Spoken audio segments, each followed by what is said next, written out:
क्या शराब पीना पाप है? मसीह लोगों के लिए क्या शराब पीना पाप है? मैं इस विषय के ऊपर आज बात करने जा रहा हूं। मेरी जिम्मेदारी है आपको सही शिक्षा देने की, खरा शिक्षा देने की, और आप तक जो है बिब्लिकली सही तरीके से आप तक के बीच में ये बातों को लाने की। कई कॉल्स आते हैं, कई मैसेजेस आते हैं जहां मुझे पूछा जाता है कि क्या पास्टर डैनियल हम वाइन पी सकते हैं, क्या बियर पी सकते हैं, क्या हम ओकेशनली फंक्शन में एक बार पी सकते हैं?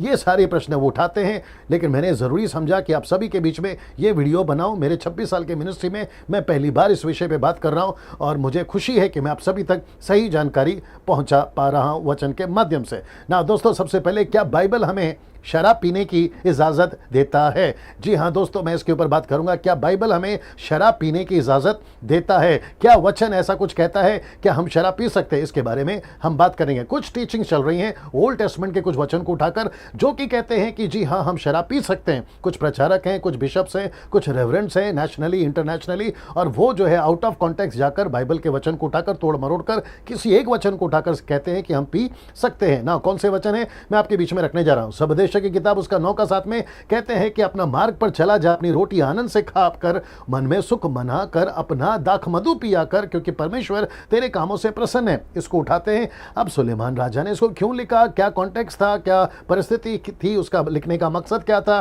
वो किसको लिख रहा था? कम से कम ये साबित तो हो जाता था कि वो आपके लिए और मेरे लिए नहीं लिख रहा है। बाइबल के अंदर बहुत सारे स्क्रिप्चर्स है। फांसी लेना लिखा हुआ है, 2-2 शादियां करना लिखा है, 5-5 शादियां करना लिखा है। तो क्या हम लोग आज करते बैठे? जी नहीं। तो पढ़ते वक्त में ध्यान देना है किसको लिखा है, कब लिखा है, क्या वो आज हम पर लागू होता है। तो इस वचन का सहारा लेकर कुछ लोग जो हैं वो अपने दाखरस पीना या शराब पीना उसको लागू करते हैं। भजन संहिता 104 का 14 से 15, सबदेश की किताब फिर से 3 का 13 तक, और फिर वो कहते हैं ये वचन के वसीले से या सहारा से वो कहते हैं कि हम पी सकते हैं, क्योंकि वचन हमें सपोर्ट करता है। मैंने तो केवल 3 रखा है, और भी बहुत सारे वचनों का सहारा लेते हैं कि कभी कभी पी सकते हैं, थोड़ा थोड़ा पी सकते हैं, कई रीजन देते हैं वो पीने के। ना दोस्तों, इसको देखिए, कुछ लोग कहते हैं बियर पी सकते हैं क्योंकि डॉक्टर ने सलाह दिया है, क्योंकि किडनी में पत्थर है, तो डॉक्टर कहता है कि अगर आप बियर पी लोगे तो आपको जो है पथरी जो है वो निकल जाएगा। कुछ लोग ये भी कहते हैं कि हम रेड वाइन पी सकते हैं क्योंकि डॉक्टर ने सलाह दी है आपके हेल्थ के लिए, आपका ब्लड के लिए रेड वाइन पीना अच्छा है, और आप जो है रेड वाइन पी सकते हैं। और बाइबल के अंदर से भी एग्जाम्पल उठाते हैं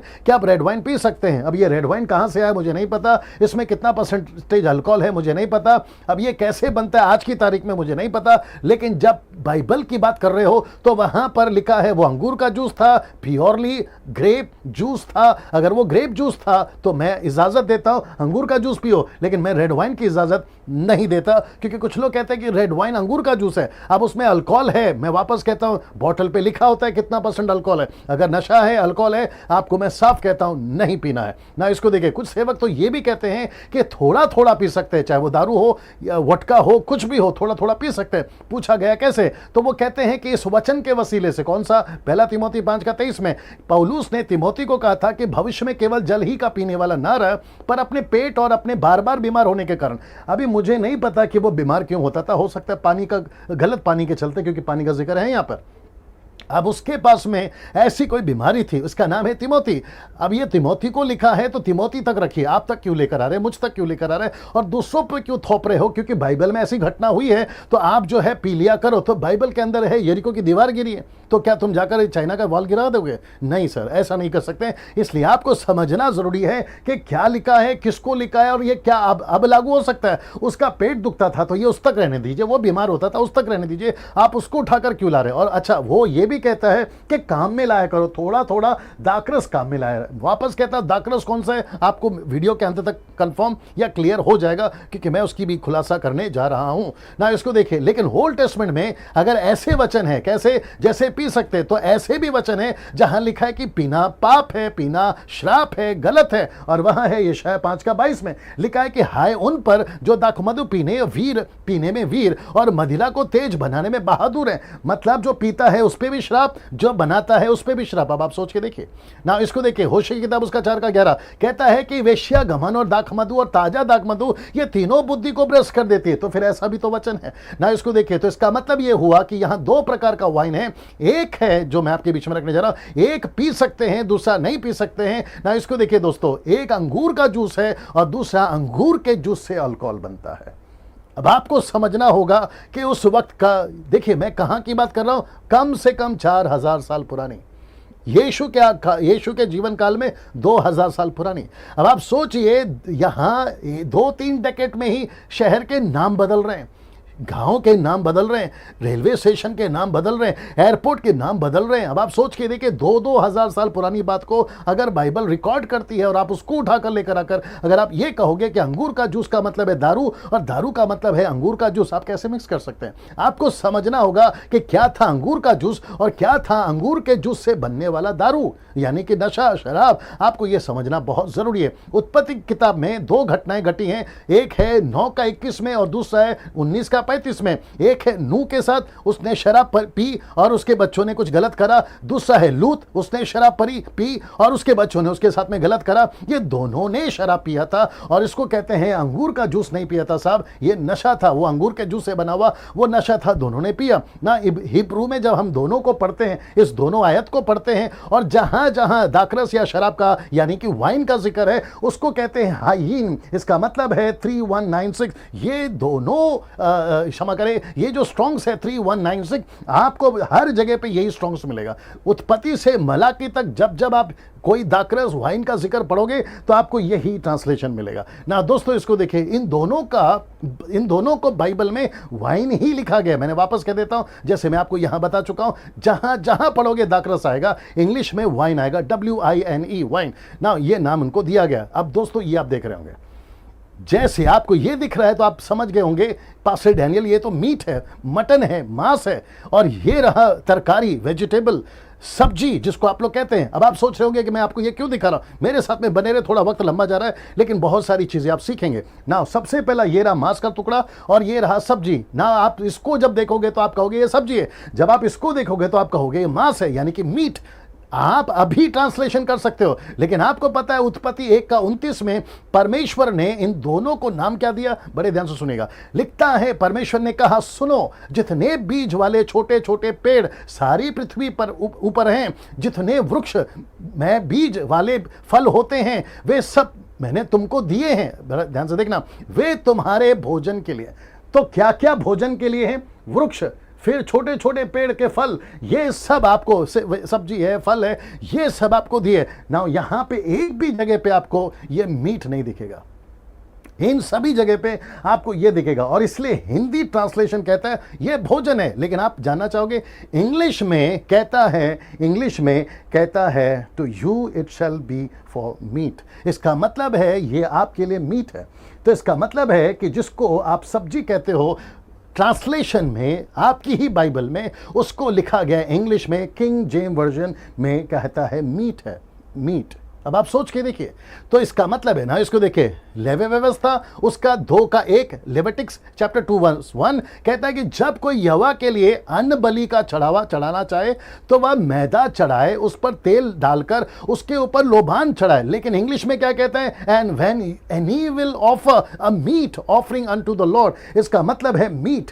अब आप देखिए, सब्जी को भी मीट, ये बीज को भी मीट, गेहूं को भी मीट। तो इसका मतलब है कि दाखरस में आप जब जब पढ़ते हो तो हर एक ट्रांसलेशन, वो चाहे अंगूर का जूस हो तो उसको भी ट्रांसलेशन दाखरस है, अगर आप दूसरा कोई पढ़ते हो तो उसको भी ट्रांसलेशन है। लेकिन पढ़ते वक्त में कौन सा चीज कहां पर, आपको ये देखना बहुत जरूरी है ना। दोस्तों आपको ये पता चल गया होगा, इसको कहते हैं भुट्टा, इंग्लिश में कहते हैं कॉर्न। अब आपको पता चल गया होगा कि इसको कॉर्न कहते हैं और इसको कहते हैं गेहूं, और लेकिन इंग्लिश में कहते हैं व्हीट। तो दोनों को अलग अलग नाम है। लेकिन आपको एक छोटा सा झटका देता हूं, ओल्ड टेस्टमेंट में हर दाने को कौन ही कहते थे, वो चाहे भुट्टा हो, वो चाहे गेहूं हो, वो चाहे भुट्टा हो, वो चाहे गेहूं, और इसको जो है कौन कहते थे ना। दोस्तों यूहन्ना की किताब उसका 12:24 में अगर आप पढ़ोगे, यीशु ने क्या कहा पता है? मैं तुमसे सच सच कहता हूं कि जब तक गेहूं का दाना, तो इसका मतलब है गेहूं का बात हो रहा है। लेकिन आपको पता है इंग्लिश में क्या लिखा है? गेहूं नहीं लिखा है, इंग्लिश में लिखा है कॉर्न, सीरियस कॉर्न। तो इसका मतलब है ये है कॉर्न, ये है कॉर्न भुट्टा, और ये है गेहूं। तो इसको व्हीट कहते हैं, उसको कौन कहते हैं। लेकिन जब ट्रांसलेशन हुआ तो हर एक दाने को क्या लिखा गया है? कौन। वैसे ही आपको समझना होगा कि दाखरस, कौन सा दाखरस, आप उसको कैसे इस्तेमाल करते हैं, आप उसको कैसे यूज करते हैं ना। ये शब्द को पढ़ लीजिए, ये शब्द को पढ़ लीजिए, कहता है मैं प्यार करता हूं। अब जरा शब्द को देखिए, ये जो शब्द है ना प्यार, जैसे ही आप कहते हैं ना मैं प्यार करता हूं, एक ही शब्द है। आपको पूछा जाए आप अपने परिवार से प्यार करते हैं तो आप कहेंगे जी हाँ मैं अपने परिवार से प्यार करता हूं, शब्द वही रहेगा प्यार। फिर कहते हैं कुत्ते से प्यार करता हूं, शब्द रहेगा प्यार। लेकिन जैसे ही आप कहते हो मैं परमेश्वर से प्यार करता हूं, तो क्या परमेश्वर से प्यार करते वक्त में शब्द चेंज हो जाता है? नहीं।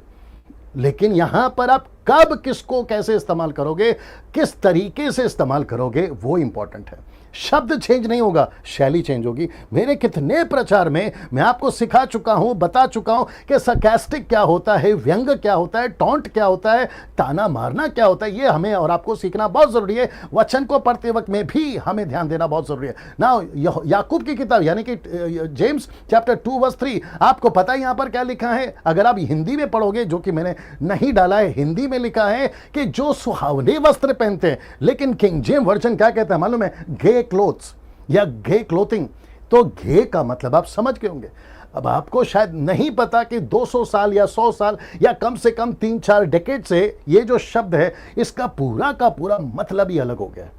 लेकिन एक वक्त था, हिस्ट्री चेक करिएगा पता चल जाएगा, एक वक्त था घे का मतलब होता था प्लेजेंट, घे का मतलब होता था सोबर, घे का मतलब होता था, या जब टर्म्स में यूज करते थे किसी को अच्छा बोलने के लिए, यार तो आज कितना अच्छा दिख रहा है, तो उसको कहते थे घे क्लोथिंग। तो इसका मतलब है कोई अगर आता था, याकूब की किताब कहता है याद रखो, तो वो ये कपड़े पहनकर आता था। लेकिन आजकल क्या बोलते हैं? घे का मतलब पूरा गलत होता है। आप समझ रहे हैं, ज्यादा डिटेल में नहीं जाऊंगा, लेकिन कुछ शब्द को कैसे यूज करते हैं, उस वक्त में कैसे यूज करते थे, यह समझना बहुत जरूरी है। कहते हैं कि यीशु ने दाखरस बनाया, लेकिन यीशु ने कौन सा दाखरस बनाया? अगर आप ये नहीं समझ रहे हो तो आप उसको दारू बोल दोगे। लेकिन जब यीशु के जमाने में यीशु ने दाखरस बनाया, क्योंकि यीशु का पहला चमत्कार दाखरस ही था, वो टर्निंग वाटर इनटू वाइन। लेकिन वो कौन सा वाइन था, क्या वाइन था, अगर आप नहीं समझोगे, जैसे एग्जांपल दे रहा हूं, तो फिर गई भैंस पानी में। आपको ये समझना बहुत जरूरी है। अब बाइबल में शराब पीना सख्त मना है। मैं रिपीट करता हूं, ये लास्ट पोर्शन में आ गए। अब बाइबल में शराब पीना सख्त मना है। आइए देखते हैं कुछ वचन। पहला पत्रस 4:3, क्योंकि अन्य जातियों की इच्छा के अनुसार काम करने और लुचपन और बुरी अभिलाषाएं, मतवालापन, लीला क्रीड़ा, मतवालापन मतलब शराब पीना, पियक्कड़, दूसरा शब्द है पियक्कड़, घृणित पूजा, मूर्ति पूजा में जहां तक हमने पहले समय गवाया वह बहुत हुआ, वही बहुत हुआ, वही बहुत हुआ। तो इसका मतलब है, कहता है कि जब तुम अविश्वासी थे, तुम दारू पीते थे, तुम गलत काम करते थे, तुम पीकर सड़क पे पड़े रहते थे, लेकिन ऐसी चीजों को पौलुस कहता है, क्षमा करे पत्रस कहता है, बस हुआ, अब नहीं करना है ना। इसको देखिए, रोमियो किताब उसका 8:6-7 में, शरीर पर मन लगाना तो मृत्यु है, परंतु आत्मा पर मन लगाना जीवन और शांति है। क्योंकि शरीर पर मन लगाना तो परमेश्वर से बैर रखना है, क्योंकि ना तो परमेश्वर की व्यवस्था के अधीन है और ना हो सकता है। तो इसका मतलब है जो शारीरिक जीवन जीता है वो परमेश्वर उसे बैर करता है, और वो शारीरिक व्यक्ति है। याद रखो, वो शारीरिक व्यक्ति है। शराब पीने वाला शारीरिक व्यक्ति है। नशा करने वाला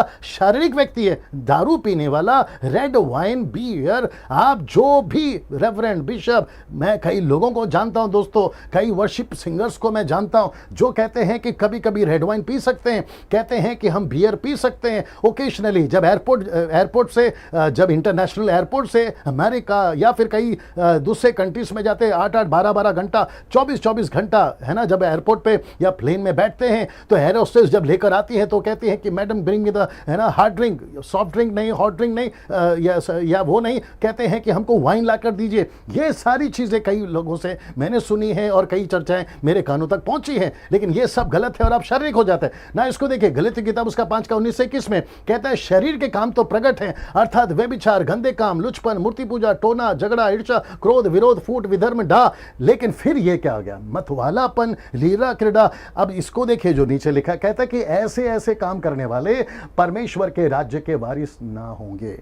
तो इसका मतलब है जो दारू पिएगा वो स्वर्ग नहीं जाएगा, जो बियर पिएगा वो स्वर्ग नहीं जाएगा, जो वाइन पिएगा वो स्वर्ग नहीं जाएगा। वो रेड हो, व्हाइट हो, येलो, मुझे उससे कोई लेना देना नहीं है। आपको वचन कहता है, वचन के बाहर नहीं जा सकते दोस्तों, कहता है कि तुम परमेश्वर के वारिस के हकदार नहीं हो ना। दोस्तों, मैं चाहता हूं कि आपको मैं फिर से याद दिला दूं कि परमेश्वर नहीं चाहता हम किसी प्रकार का नशा करें।